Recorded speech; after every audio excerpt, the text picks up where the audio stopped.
Bienvenue sur l'application mobile de la Banque de la République d'Haïti.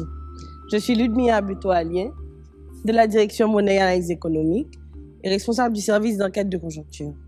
Aujourd'hui, nous tenons à vous parler de la différence qui existe entre la politique monétaire et la politique budgétaire.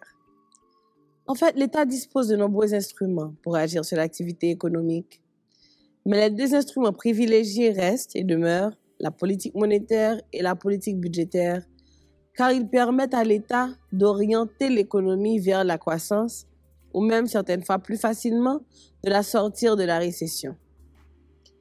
Maintenant, commençons par définir les concepts. Qu'entend-on par politique monétaire? La politique monétaire n'est autre que l'ensemble des décisions prises par les autorités monétaires, en l'occurrence la Banque centrale, afin de garantir la stabilité des prix. En ce sens, elle gère l'offre de monnaie et de crédit qui permettent d'arriver à une bonne marche de l'économie. En Haïti, la Banque centrale, en plus justement de garantir la valeur interne et externe de la monnaie, donc la gourde, est également chargée à travers sa politique monétaire de promouvoir la croissance économique. Pour arriver à tous ces objectifs, nous avons plusieurs instruments. Nous utilisons les taux d'intérêt sur les bons BRH de 91 jours notamment, les taux sur la mise en pension, les coefficients de réserve obligatoire et les interventions sur le marché des changes. Tous ces instruments permettent de garantir une meilleure gestion de la liquidité qui permettent de diminuer les risques d'inflation et de volatilité du taux de change. Donc nous l'avons compris. La politique monétaire, la Banque centrale, stabilité des prix. Maintenant, définissons la politique budgétaire. La politique budgétaire est un des leviers les plus importants de l'État, en ce sens qu'elle permet d'agir directement sur la conjoncture économique à travers la taxation et les dépenses même de l'État. En Haïti, la politique budgétaire est conduite par le ministère de l'Économie et des Finances de concert avec les autres ministères. Elle agit directement sur la conjoncture économique et ainsi agit sur la croissance, le plein emploi et également la stabilité des prix. Je m'explique. Les dépenses de l'État, à la hausse ou à la baisse, impliquent également une modification, une augmentation ou une baisse de la liquidité dans l'économie.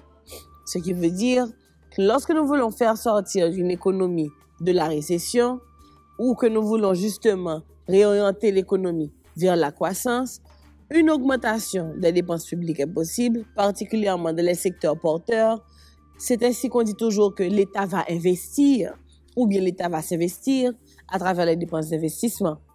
Ou bien, l'État peut décider de donner certaines facilités à ces secteurs même porteurs de croissance à travers un taux de taxation plus faible qui permet à ces entreprises qui travaillent dans ce secteur d'augmenter leur production et donc la croissance. Donc, nous avons compris. Politique monétaire, stabilité des prix, politique budgétaire, conjoncture économique.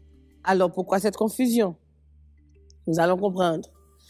Nous avons une utilisation intensive qui se fait de ces deux instruments. Et par conséquent, généralement, il nous faut leur harmonisation. C'est ainsi que nous parlons alors de policy mix. Lorsqu'une économie est en récession, encore une fois, l'exemple précédent, et que nous voulons la faire sortir de cette récession ou que nous voulions augmenter la croissance dans l'économie à travers une augmentation de la production et de la consommation, il nous faut les deux politiques. Comment?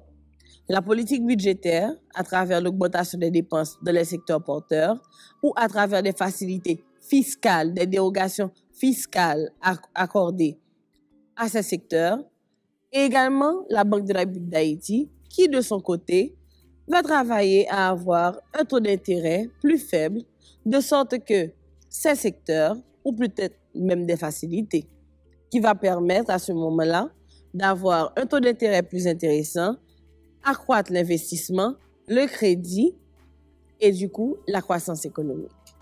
Pour vous expliquer, Lorsqu'on parle de surchauffe, on parle de situations où la liquidité dans l'économie est nettement supérieure à la capacité de production du pays.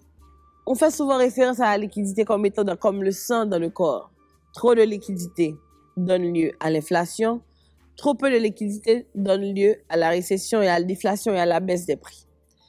Dans le cas de surchauffe, il s'agit de trop de liquidité par rapport aux capacités productives du pays.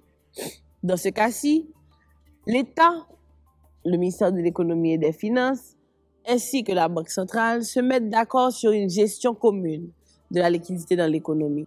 Le ministère de l'Économie et des Finances décide alors de diminuer ses dépenses, ou plutôt ses subventions, de reprendre avec ses taux de taxation précédents, au cas où il y avait eu des dérogations, pendant que le taux d'intérêt de la Banque centrale reste à un niveau intermédiaire pour permettre quand même qu'il y ait une croissance, car on ne veut pas arriver à une situation de récession, et en même temps de permettre une meilleure gestion de la liquidité qui est mise dans l'économie.